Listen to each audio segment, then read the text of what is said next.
Greetings and salutations, friends, and welcome back to more Horus Heresy lore breakdown, where we're going to be finishing up No Fear. Last time we looked into this, the data link upload from down on the planet where the battered remnants of the Ultramarines Legion was slowly but surely beginning to, at least in some capacity, rally from the Word-Bearer's assault, had uploaded a very important piece of information to the Ultramarines flagship and to Lord Guilliman. Or at least they had tried to upload it before the link had been severed. They had figured out where the enemy was controlling the weapons grid surrounding Calthrum, and, well, Guilliman didn't get the data, but he is a Primarch, and this must have been a very difficult question, because he used a whole 10 minutes to figure out the solution where they must be controlling it from, which almost makes me want to ask the question, why didn't he think of this before, if he's so damn clever about it? Anywho, now that they have discovered a target, it's all about how to destroy it.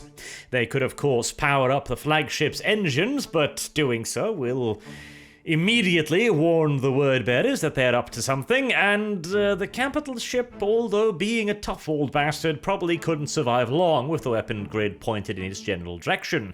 It might also convince the word-bearers that taking Guilliman and his flagship as prizes is no longer an option, and simply just blast it out of the void. Instead, they're going to be carrying out a teleportarum assault with all available energy. Now, I would think that the teleportation flare would cause enough of a energy spike for the enemy to attack the flagship regardless, but I guess we're going to be ignoring that little tidbit, and to be fair, it is the most subtle out of the currently available solutions, so, you know, it's not saying bloody much. Teleportarums, well, they literally create miniature warp rifts to pull squads of Space Marines through the Immaterium to a target. It requires a ludicrous amount of energy, so I don't think it would be any less detectable than powering up the weapons or shield, but I suppose it might give the word-bearers pause, like teleportation grid? The hell are they doing? Are they trying to escape? Are they going down to the planet? You know, it might give them pause just long enough for them to, get killed, basically. Not the worst idea ever, although a little bit optimistic, mayhaps. Meanwhile, down on the planet below, Vantanus is up to his usual nonsense. Leading the 4th Company and several other ad hoc formations, he makes an assault upon an area known as the Guild Hall. This is where the old server Hest hid the kill code capable of dealing with the word-bearer's own scrap code. Vantanus needs to secure this piece of vital data so that he can insert it back into the system, clear out the scrap code, and therefore take away the word-bearer's advantage in communication, since they are using Warp Flask, little mini-demons acting like crude telephones rather than the usual Vox network, therefore returning the Vox to the Ultramarines' control.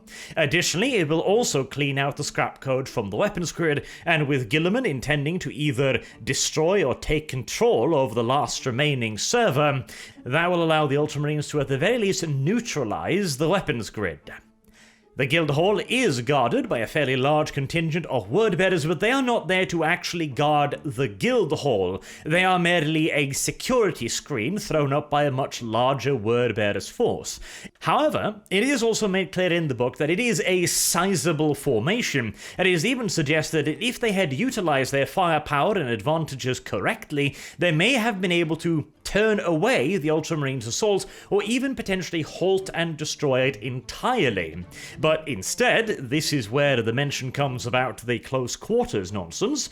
The word-bearers simply stand by, swords and combat knives and chainswords drawn, and await the Ultramarines. As far as the traitors are concerned, this is nothing more than a minor sideshow skirmish. There is no real need to annihilate the Ultramarines or even view them as a real and present threat. It is instead an opportunity for them to prove themselves to their new dark gods. And the best way to do that, of course, is to engage the vaunted honourable Ultramarines in melee, gunning them down with bolters and artillery pieces. The Chaos Gods do not see that as, interesting, yeah? They may say that Khorne cares not from whence the blood flows, but he does certainly have his preferences. Unfortunately for the Wordbearers, they thought they would be fighting a desperate Ultramarines force, throwing themselves at them because they had no other choice. Just a bunch of Ultramarines that had lost all hope and now wanted to go out in a blaze of glory. That, however, was not the case. This was a directed and determined an attack with intentions to win and perhaps even turn the tide. These were not disillusioned Ultramarines seeking a glorious death. This was instead a proper Ultramarines assault, both in determination and strategic value. However, the Wordbearers aren't complete idiots, and shortly after losing the Guildhall, the war host under Hol Beloth, fully equipped with Skitarii elements, with Praetorians, with Titans, and tens of thousands of Wordbearers, quickly descend upon the Guildhall. The Ultramarines are probably outnumbered at this point by something along the lines of, 10 to 1 at the very least, and probably 2 or 3 times that in reality. It is no longer good enough for the Ultramarines to merely take control away from the Wordbearers. They need the weapon grid for themselves.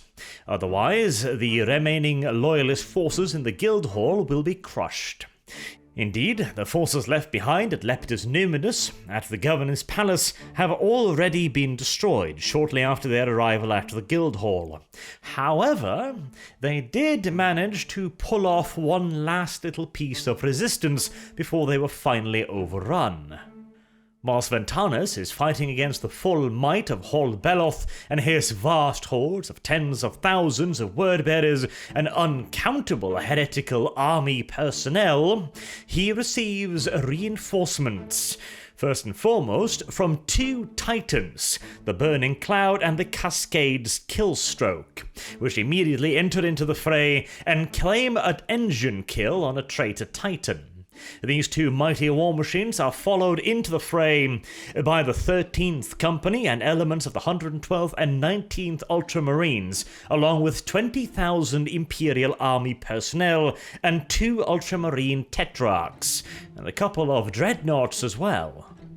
The Ultramarines have managed to gather pretty much all of their truly remaining effective forces within range around the Guildhall, in one final desperate attempt to purchase enough time for the server to gain access to the weapons grid and upload the kill code, which is now in her possession, but she can't upload it yet because the Wordbearers are still in possession of the weapons grid, and if she moves too early, the Wordbearers will know that something is up. She will lose the element of surprise, and the Wordbearers have certainly demonstrated today that that is a most effective advantage. And of course, by no means are the Wordbearers defeated at this point. Indeed, even Hol Beloth's forces will in all due likelihood be able to destroy the Ultramarines even with the reinforcements.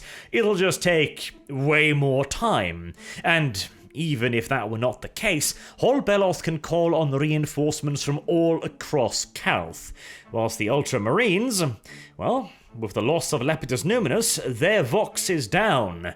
The forces they have right now is in all due likelihood all they are going to get.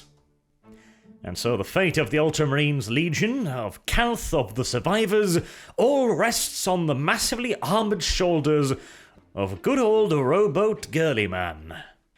His teleportation assault was considering the circumstances, near unrivaled success.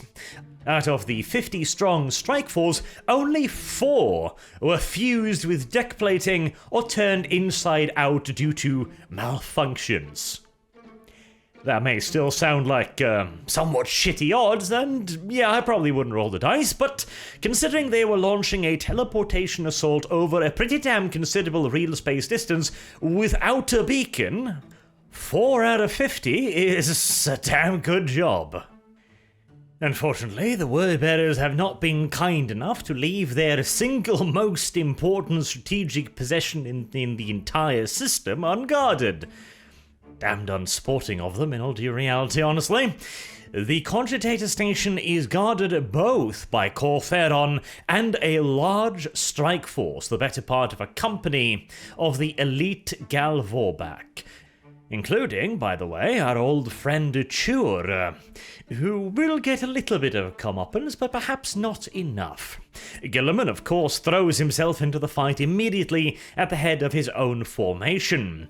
The Gal Vorbak countercharge, but this is still a goddamn Primarch we're talking about here, and he slams straight through them, heading for the cogitators when he runs into Kor Phaeron, who should be little more than a speed bump for a Primarch, but Kor Phaeron has some magic on his side, and he actually manages to incapacitate Guilliman.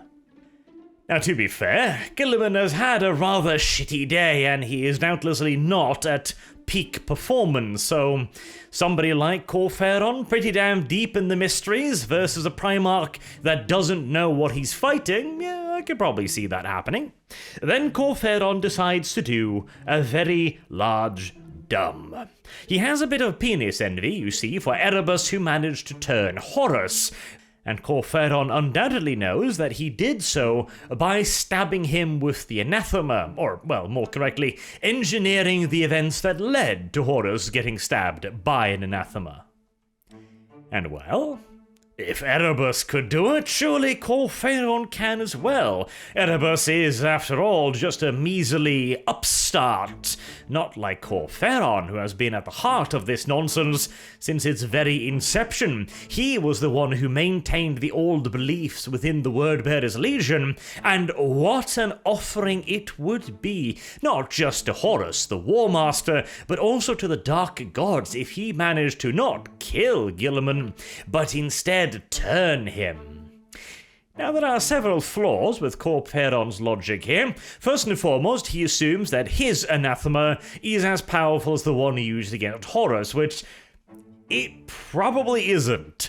The one that stabbed Horus had been prepared for that purpose, it sounds like, pretty much since the goddamn Stone Age, so it is undoubtedly a hell of a lot more powerful.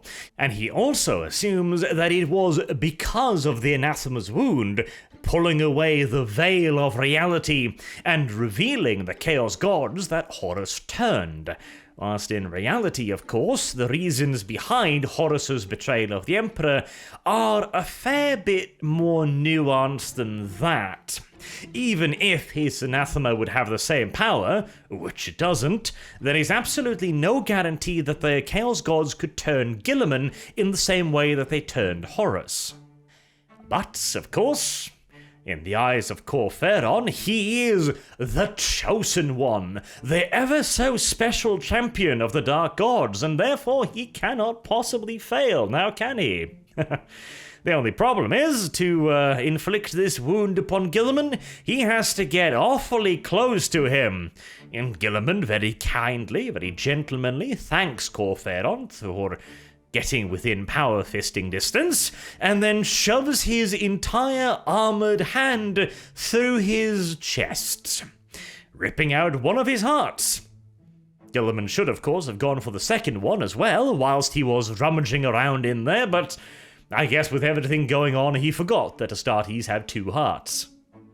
Nevertheless, Kor Phaeron has most definitively been rendered combat ineffective by having practically his entire torso caved in. Somehow, he still survives this. Okay. See, I really do understand the idea of, if you got a good villain, you gotta keep him alive, you gotta keep him in there, you gotta keep him a threat, especially if somebody recognizes him, and Kor Phaeron, for all his failings, is a pretty damn good villain, and he certainly is recognizable, but don't have Guilliman shove an entire power fist through his torso, and then be like, yeah, he lived. Just have him like Kor Phaeron at the last moment flinch back, realizing his mistake, and Guilliman just punches one of his arms off or something. That would still be absolutely horrifying. It will be debilitating. It'll screw him over heftily. But it'll be more understandable that he survived that, rather than, again, having something along the lines of 30-40% of his body torn out. Seeing their leader so thoroughly brought low, of course, has an effect upon the word-bearers, and it buys Thiel just enough time to put his sword through the side of Chure's helmet, wounding him quite nicely and giving him a little bit of payback for what he did earlier. He then rushes up to Guilliman, who tells him to fuck off and destroy the cogitator instead. Thiel, for a moment, stands in front of the giant computer and wonders, shit, I really should have paid attention in computer class, because apparently the Ultramarines were never trained in operating cogitators. This also being before the whole machine spirit thing really took off. And Guilliman then has to explain it to him. Thiel, just hit it with your fucking sword. And finally, Thiel does indeed arrive at his senses and starts clubbing the damn thing repeatedly until it stops functioning. After this subtle piece of, hacking... the dumb fucking Tish. The cogitator goes down, and down on the planet below, the server, who has been sitting waiting anxiously for this to happen, immediately sends in the kill code, burning out the scrap code and seizing control over the weapon grids, immediately calling up hundreds if not thousands of targeting solutions as Calth's system is quite filled with shit going terribly, terribly wrong at this point. She immediately retrains the weapon grid, primarily, first and foremost, down on the planet below, to protect the remaining 13 Legion forces behind a literal curtain of orbital fire.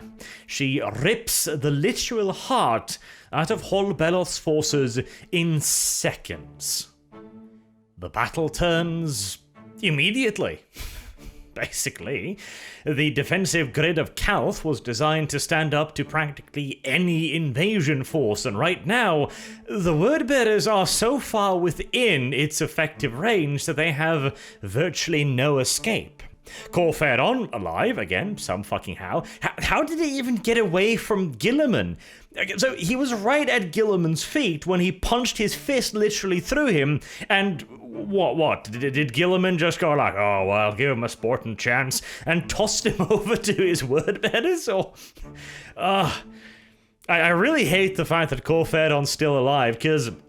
again, he was right next to Guilliman. Guilliman has caved in his torso, ripped out his primary heart, and just lets him walk off like, well, you know, good fight.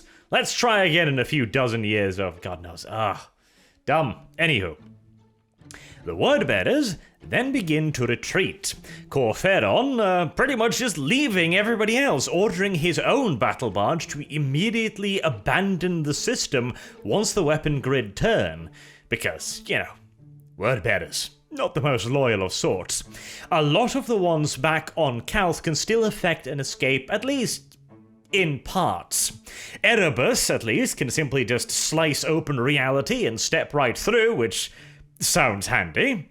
Person, the pious one, also will do that in a little bit, but before we get to that, let's finish up the word-bearers. But in all your likelihood, the majority of the word-bearers' force is either destroyed outright by the weapons grid, or left to the mercy of the Ultramarines, who now, sadly, have not been able to save the sun.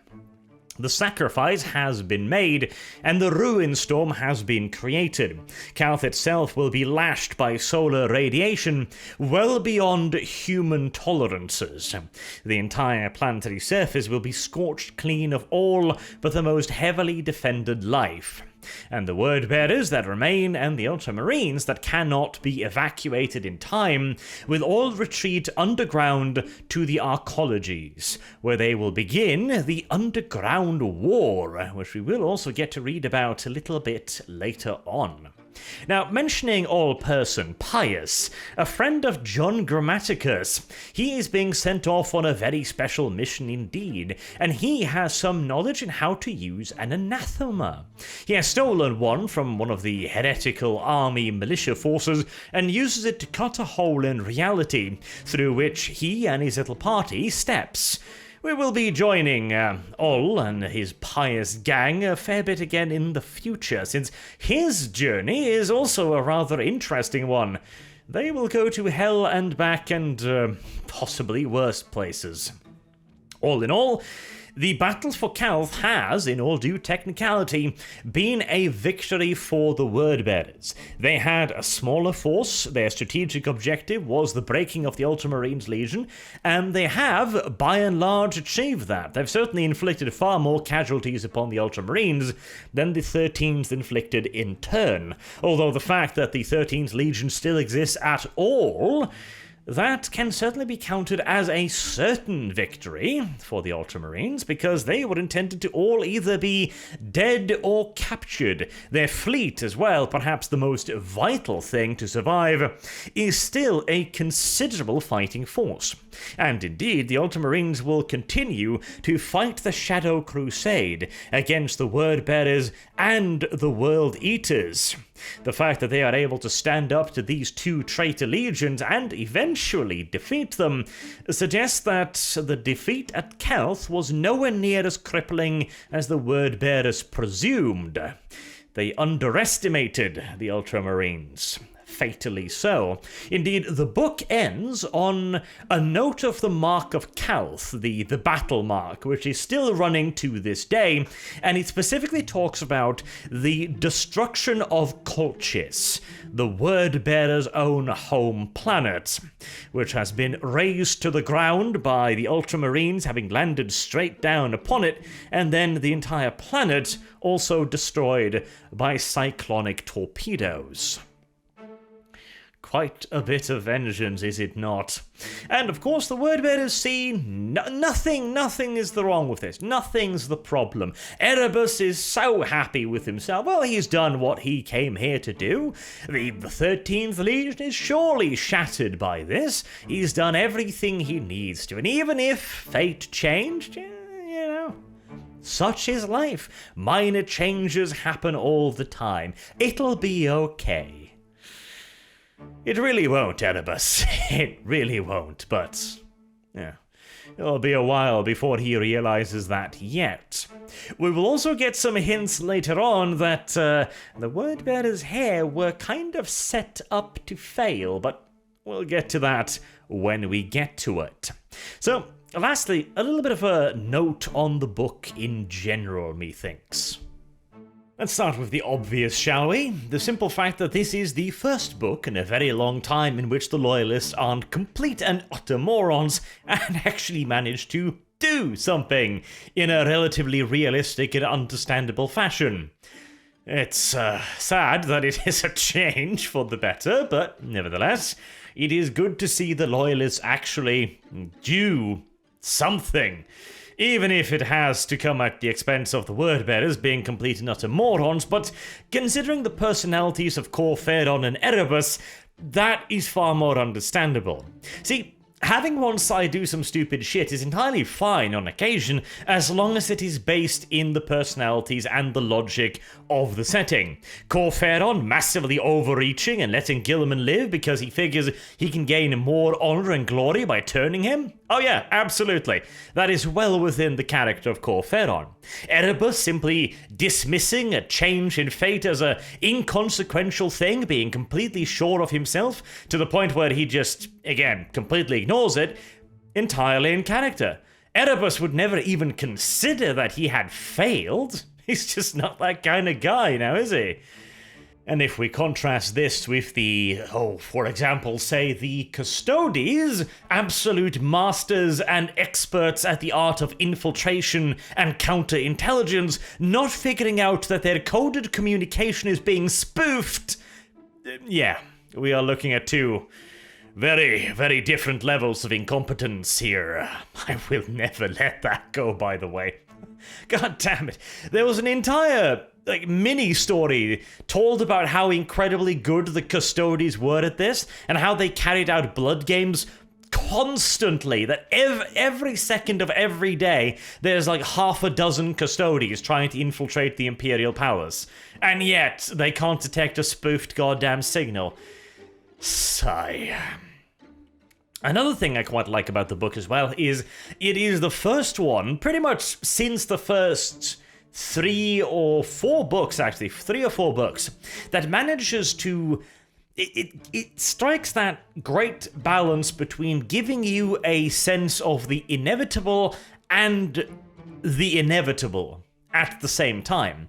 You know what's going to happen, but it keeps telling you that maybe that's not what's going to happen. It manages to maintain your suspense even though you actually know how the story ends, something that the 3 first books did absolutely brilliantly. And better yet, this is not a book about an astounding turnaround or an incredible resurgence, the Ultramarines fighting back and somehow defeating the Wordbearers. This is a book about the Ultramarines clawing something back. This is the beginning of the counterattack. This is the Ultramarines being caught by complete and utter surprise, and yet, due to their discipline, and in large part due to the enemy's bungles, them being able to grasp something, rescue some minor victory from the ashes of defeat.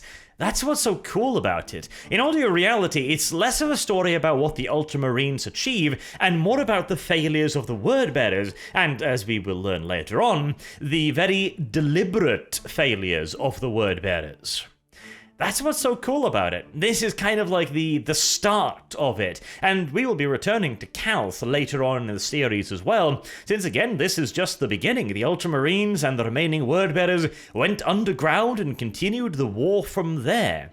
It's also one of those cases in which, see, this is something that happens way goddamn too much in fiction, science fiction, everything, where... What was the old saying? The good guys need to win every time, the villains only need to win once, because they always pose some kind of insurmountable, world-shattering threat. I really hate that, because it's just such a silly scenario. If you literally toss the dice 10,000 times, one of those is gonna come up a failure. And if you balance everything on every single encounter, it completely numbs the audience to the experience. It's like... yeah, the world's in danger again, is it? And Superman's, oh, so much in trouble. Yeah, sure, why not?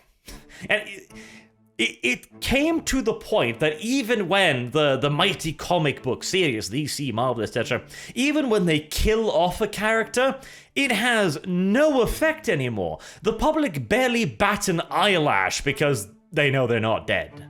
Because when you bet everything on every single goddamn confrontation, nothing has any value anymore. In this case, this was a genuine victory for the Wordbearers, yet with the Ultramarines getting something out of it as well. It's war, you know? It's a defeat, but there is always nuances, both in victory and in defeat, which is really cool to actually see a little, just a touch of nuance there. Very good. It also manages to humanize the Ultramarines a lot. I'm as guilty of this as anyone, considering the Ultramarines to essentially be the vanilla chapter. And although the last few years, really, have done quite a lot to change the Ultramarines into a more Romanesque, stylistic faction, rather than just the vanilla Marines they once used to be, I kind of still just view them as the standard Marines, you know, the ones on the box set, the ones with no really cool shit, no wolf pelts, no death company, no nonsense like that, just Space Marines. Blue Space Marines. And again, the book does a lot to alleviate that as well. It humanizes them. They're still strict, they're still disciplinarians, but the introduction of the whole theoretical, practical thing I absolutely adore, because it gives you an insight into a very structured, very organized, very doctrinal mindset, but it is also based in a degree of humanity, in guesswork, in theory, etc. And then, of course, you've got the Ultramarine up for censor Is that Ventanas or I forget now.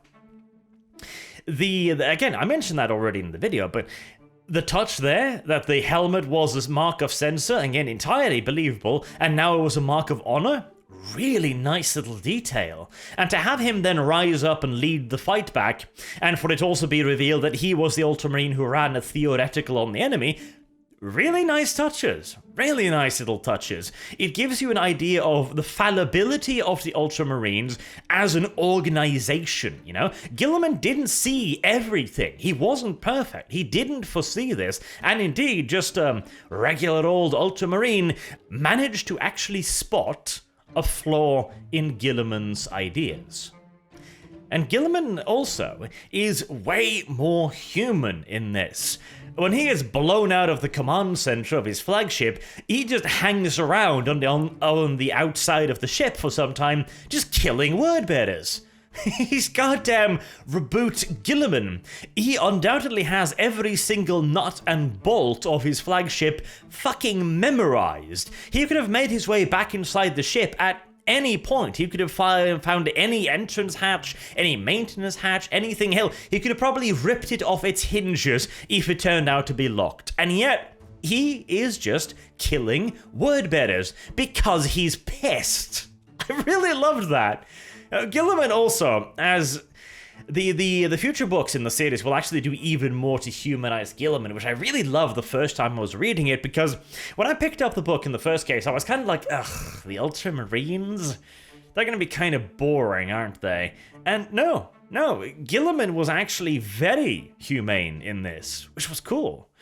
Now I'm starting to dislike Dorn more, however, because Dorn is more of the stone-faced fuckwit throughout the series, although he does show glimmers here and there, as in that short story, for example, when he has that iterator executed. That was a very nice moment. A moment where the stony facade cracks, you know? Very good stuff. All in all, this is, as I mentioned, probably one of my absolute favorite books in the entire series, not just because they fight back, but because there's so many little cool touches. It's a genuinely well-written book.